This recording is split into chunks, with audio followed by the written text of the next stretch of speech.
Shalom, shalom, peuple de Dieu, ce matin, je viens encore célébrer le nom du Seigneur, le nom de mon Jésus qui a permis que je sois en vie ce matin, qui m'a accordé son souffle de vie. Parce que la parole de Dieu déclare que les bontés de l'Éternel ne sont pas épuisées, ses compassions ne sont pas arrivées à leur terme, mais se renouvellent chaque matin. Je viens, vous voyez que la servante de Dieu est un peu triste ce matin, vraiment parce que son cœur saigne, parce que la mort a encore frappé aux alentours de la servante de Dieu. Oh Saint-Esprit, ce matin, vraiment, je viens parler encore à un homme, à une femme, qu'après cette vie, où iras-tu? Après cette vie sur terre, où iras-tu? La servante de Dieu est triste parce qu'elle a perdu le mari de sa collègue, le mari de sa fille, un serviteur de Dieu. Il a achevé sa course, monsieur Esson Gilbert. Il a achevé sa course. Ce qui nous fait mal, c'est la séparation. C'est la séparation. Voilà pourquoi je viens dire à un homme, à une femme, à un enfant, tu vis sur cette terre, oui. Parce que lui, quand on pouvait le voir, vous allez parler, dès que tu le vois déjà, tu sais que voilà l'imitateur qui arrive. Parce que le Seigneur disait, soyez mes imitateurs. Tu vas parler 1, 2, il va te demander les enfants. Après, on rentre dans la parole de Dieu.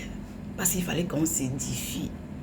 Lui ne pouvait pas parler une phrase. Si la première phrase, il a parlé des choses de la famille. Deuxième phrase, il va parler de son Jésus. Et il est rentré dans le sein d'Abraham. Voilà pourquoi moi je viens t'interpeller. Ce matin, la servante de Dieu ne va pas cesser de parler de la mort dans cette émission. De dire qu'après cette vie sur cette terre, tu as tout. Toi qui as tout là. Tu as tout, tu fais tout, tu vis comme si tu étais maître de ta vie. Mais après tout ça, où iras-tu? Parce que mon fils, lui, il est rentré dans la gloire du Père qu'il a servi toute sa vie. On peut tout dire, le Seigneur a enlevé son serviteur et il est rentré dans le sein d'Abraham. Voilà pourquoi ce matin, je viens parler d'Ecclésiaste. Ecclésiaste 1, verset 2. Je lis la parole de Dieu. Vanité des vanités, dit l'Ecclésiaste. Vanité des vanités, tout est vanité. Tu peux tout avoir, faire tout, c'est vanité. Mais est-ce que tu as préparé ta vie ici? Ta vie là, est-ce que tu as préparé après cette vie là où tu as les deux pieds sur terre là, tu te dis que non, tu es le roi, tu es, moi ne me fais pas, moi ne me dis pas.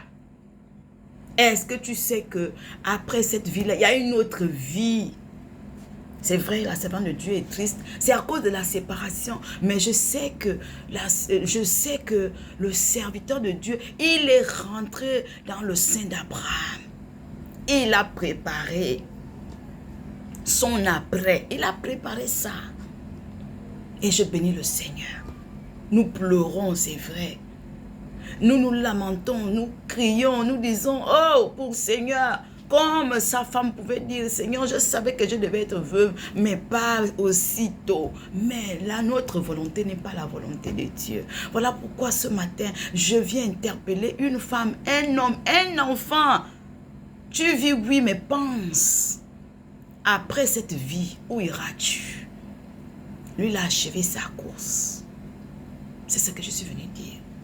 T'interpeller ce matin que vanité de vanité, tout est vanité. Mais pense, après cette vie-là, qu'est-ce que les gens retiendront de toi? Nous, aujourd'hui, on peut faire le bilan.